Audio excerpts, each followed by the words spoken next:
Assalamualaikum warahmatullahi wabarakatuh. Perkenalkan, nama saya Lida Zelia dengan NIM.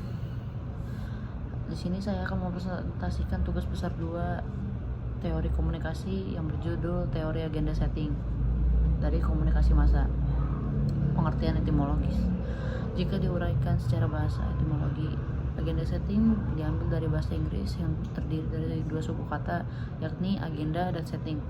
Dalam Kamus Besar Bahasa Indonesia atau KBBI, kata agenda diartikan dalam 2 pengertian, yaitu 1. Buku catatan yang bertanggal untuk 1 tahun atau acara rapat itu telah dicatat dalam agenda. Yang kedua, acara yang akan dibicarakan dalam rapat. Hal itu tercantum juga dalam agenda rapat. Berdasarkan penjelasan etimologi di atas, maka pengertian agenda setting dapat dipahami sebagai pengaturan atau penyusunan agenda atau acara atau kegiatan.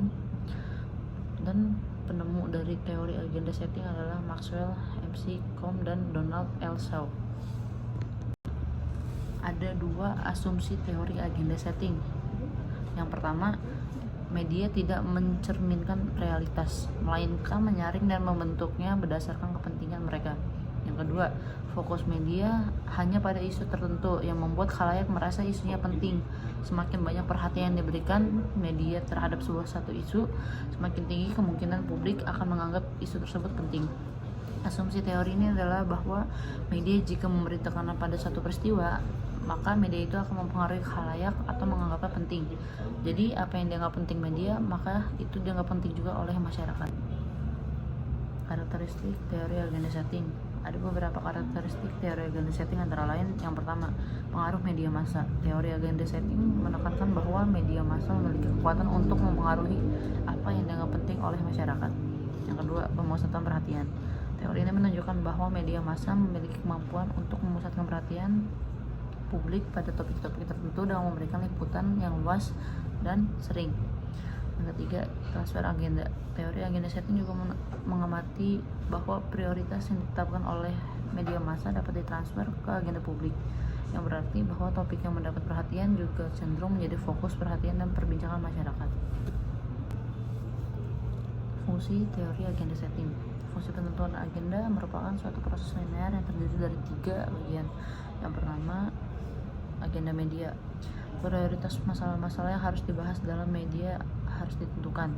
Yang kedua, agenda publik. Agenda media tadi dalam beberapa hal mempengaruhi atau berinteraksi dengan apa yang ada dalam pikiran publik. Yang ketiga, agenda kebijaksanaan. Agenda publik mempengaruhi atau berinteraksi dalam batas-batas tertentu dengan apa yang dianggap penting oleh para pembuat kebijaksanaan. Tujuan teori agenda setting. Tujuan dari teori agenda setting adalah salah satunya untuk memahami dan menjelaskan bagaimana media massa mempengaruhi apa yang dipikirkan oleh orang dengan menetapkan agenda-agenda isu yang dianggap penting. Fokus utama teori agenda setting adalah pada kemampuan media massa untuk mempengaruhi persepsi publik tentang isu-isu tertentu. Media massa dapat membuat isu dan publik lebih menganggap penting daripada isu lain. Kegunaan teori agenda setting. 1. Meningkatkan kesadaran publik tentang isu penting.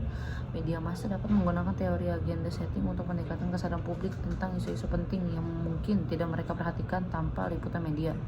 Yang kedua, membangun kepercayaan dan keterlibatan masyarakat. Ketika media massa meliput isu-isu yang penting bagi masyarakat dan melakukannya dengan cara yang adil dan akurat, hal ini dapat membantu membangun kepercayaan dan keterlibatan masyarakat.